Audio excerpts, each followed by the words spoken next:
O Senhor esteja convosco. Ele está no meio de nós. Proclamação do Evangelho de Jesus Cristo, segundo João. Glória a vós, Senhor. Naquele tempo, disse Jesus aos seus discípulos: Não se perturbe o vosso coração. Tendes fé em Deus, tende fé em mim também. Na casa do meu Pai há muitas moradas. Se assim não fosse, eu vos teria dito: vou preparar um lugar para vós. E quando eu tiver ido preparar-vos um lugar, voltarei e vos levarei comigo, a fim de que onde eu estiver, estejais também vós. E para onde eu vou, vós conheceis o caminho. Tomé disse a Jesus: Senhor, nós não sabemos para onde vais, como podemos conhecer o caminho? E Jesus respondeu: Eu sou o caminho, a verdade e a vida. Ninguém vai ao Pai senão por mim. Se vós me conhecesseis, conheceríeis também o meu Pai. E desde agora o conheceis e o vistes. Disse Filipe: Senhor, mostra-nos o Pai, isto nos basta. E Jesus respondeu: Há tanto tempo estou convosco, e não me conheces, Filipe? Quem me viu, viu o Pai. Como é que tu dizes: mostra-nos o Pai? Não acreditas que eu estou no Pai, e o Pai está em mim? As palavras que eu vos digo, não as digo por mim mesmo, mas é o Pai, que permanecendo em mim realiza as suas obras. Acreditai-me, eu estou no Pai, e o Pai está em mim. Acreditai, ao menos, por causa destas mesmas obras. Em verdade, eu vos digo: quem acredita em mim, fará as obras que eu faço, e fará ainda maiores do que essas, pois eu vou para o Pai. Palavra da salvação. Glória a vós, Senhor.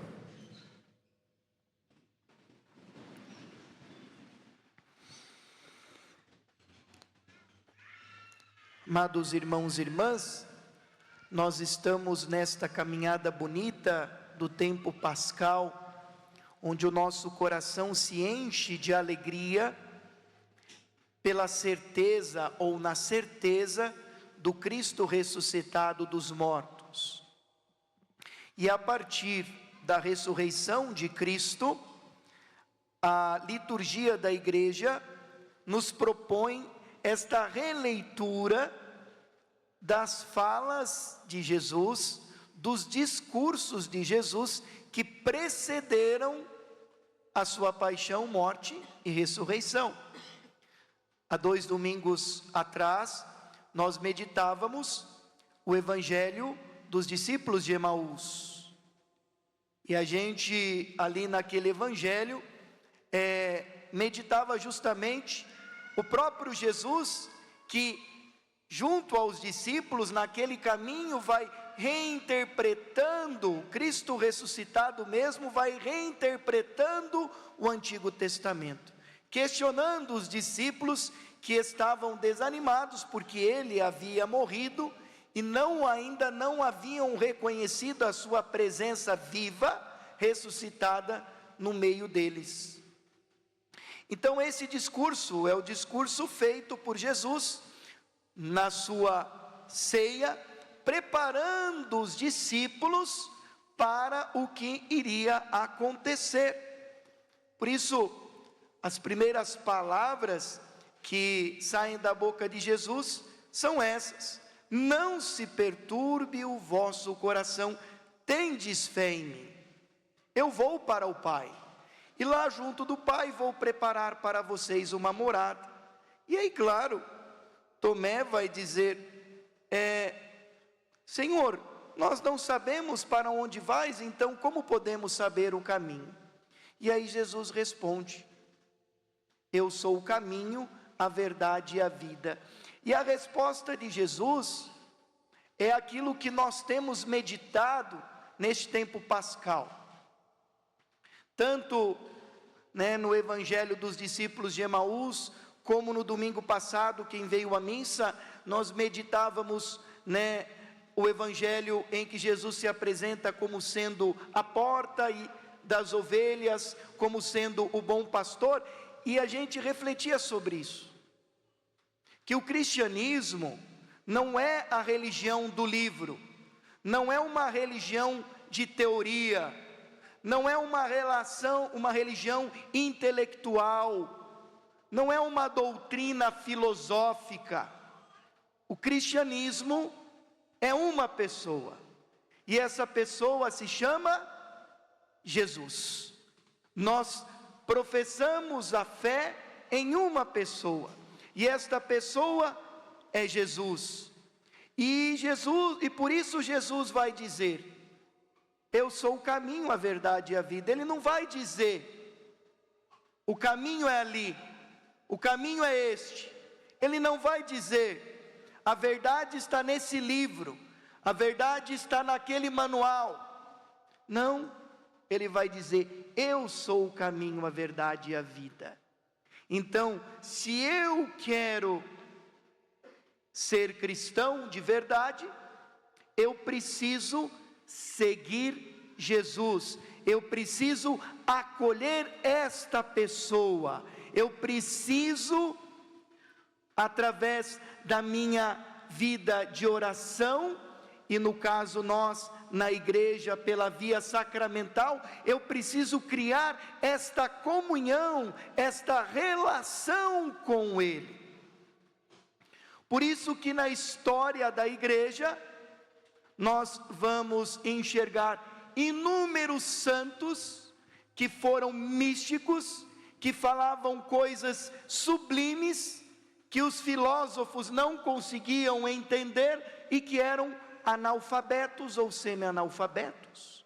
Essa semana celebramos Santa Catarina de Sena, padroeira da Europa, uma mística que escreveu 4 livros místicos e era uma semi-analfabeta, porque tudo aquilo que saía da boca dela, saía a partir não da cabeça, mas saía a partir do coração, a partir desta relação de amor e de responsabilidade que ela nutria com Jesus Cristo. E os santos eram muito artesanais, os santos não ficavam como nós, querendo interpretar as coisas. Claro que, graças a Deus, nós temos a tradição e o magistério que nos conduz, que nos ajuda a interpretar as Escrituras. Porém, é preciso que a gente resgate essa dinâmica um tanto medieval, e nós modernos falamos que o que veio da Idade Média é ruim, de ser mais artesanal, de ser mais concreto. Seguir a Cristo significa acolhê-lo, viver esta comunhão plena com Ele na vida de oração e na vida sacramental, e procurar imitar aquilo que Ele fez. Por isso, um dos maiores tratados de moralidade que foi esquecido por nós, é aquele livrinho, A Imitação de Cristo, de Thomas Kempis. Era dado para as crianças já na catequese. Ali, aquele tratado, que é uma espécie de devocionário, e ajudando as crianças, os adolescentes e até nós a praticar as obras de caridade, as obras de misericórdia, isto é, a fazer aquilo que Jesus falou. Por isso que quando Filipe vai dizer Senhor, que é a segunda pergunta do evangelho de hoje, a primeira quem faz é Tomé, a segunda quem faz é Filipe. Por isso que na segunda pergunta de hoje, quando Filipe vai dizer Senhor, mostra-nos o Pai, Jesus vai falar, mas Filipe, estou com vocês aqui tanto tempo, Quem me vê, vê o Pai. Se vocês não estão acreditando naquilo que eu falo, acredita ao menos naquilo que eu faço. Aliás, a gente conhece as pessoas não por aquilo que elas falam, e também porque não a gente não se conhecer a partir disso. Não vamos falar só do outro, vamos falar de nós também. Então, nós não nos conhecemos ou não conhecemos as pessoas por aquilo que elas falam, porque falar até papagaio fala. Nós conhecemos as pessoas a partir das suas atitudes. É a partir de nossas atitudes que a gente revela quem a gente é. É a partir das atitudes das pessoas que elas revelam quem elas são. E nós agora, neste tempo digital, de redes sociais, é muito fácil fazer um tratado maravilhoso de si mesmo, né? Porque eu sou alegre, eu sou feliz, eu sou bondoso, eu amo a vida, né? Vocês vêem lá, às vezes casais que vivem viajando, vivem para lá e para cá, e postando fotos, ai meu amor, ai meu pitel, ai... E depois, na outra semana, se separaram. Meu Deus, mas semana passada estavam viajando muito juntos. Por quê? Porque as redes sociais, elas fazem a gente criar uma situação que muitas vezes não é verdadeira, não é verídica. E por isso Jesus diz que Ele revela o rosto do Pai por aquilo que Ele faz, e por isso que nós vamos revelar o rosto do Pai. E veja o que Jesus diz, né?